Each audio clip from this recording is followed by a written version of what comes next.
Yeah. I've often said when you trust in yourself, you're trusting in the wisdom that created you. There's How do you do that? You got to feel your way to it, don't you?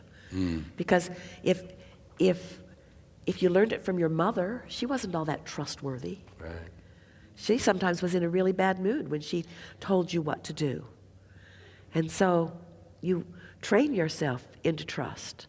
That's why we like to say, it's our favorite thing to say, that when you hang around on this high-flying disc and you do it on purpose, and you recognize when you're slipping and then you add momentum to stay, or you recognize that you're off and so you slow the momentum because you don't want to be, so you get control of your own vibration, the first thing that happens is your own sense of worth comes into place because the entire universe is assisting you.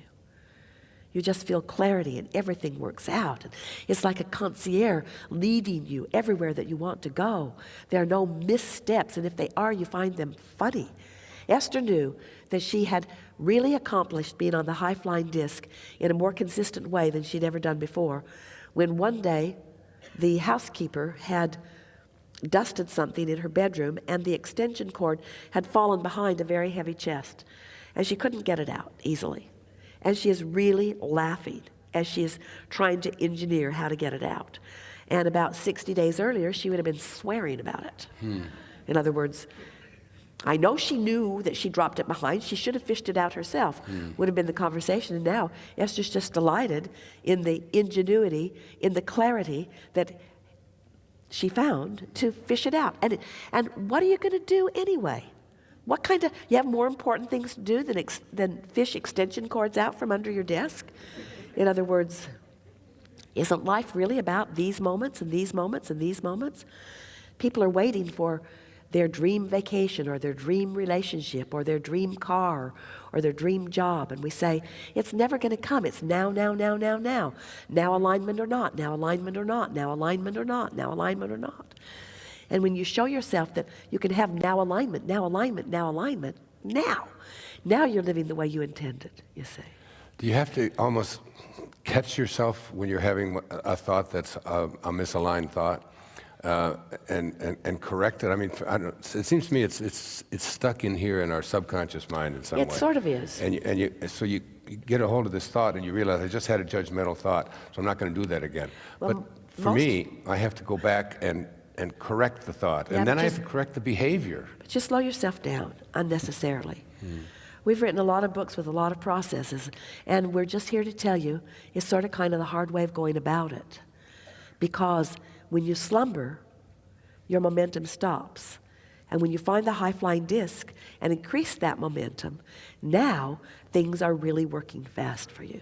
And we're not saying that there is not behavior that you might want to change. Of course there is. But anytime you find yourself efforting, you're beating the wrong end of the stick. And you're practicing the vibration of resistance, and you don't mean to, rather than the vibration of allowance. I often, for myself, have thought, I don't know, I'm changing my mind as we're talking here, that making amends, for example, making amends is a way of reprogramming your subconscious mind. Well, when you find alignment with Source, Source never forgives anyone because Source never condemned anybody to begin with. Doesn't blame in the first place, yeah. So when you feel the way Source feels about someone, you're in sync with Source. And you call it forgiveness, we call it alignment. And you get hooked on that feeling because it sure feels better to love them than to hate them. Oh, yeah. Esther says to us on more than one occasion, well, Abraham, maybe I need to tell you more about that person. Seems to me you're being a little unrealistic in your unconditional love for them. But unconditional love is loving because that's what you do. Conditional love is change that behavior and then I'll love you. And that is such a trap for you and for them because now everybody's trying to figure out what behavior is the appropriate behavior. Nobody feels very good. You're mad at each other because nobody's really getting it done. And meanwhile, Source is loving all of you and feeling very good about it.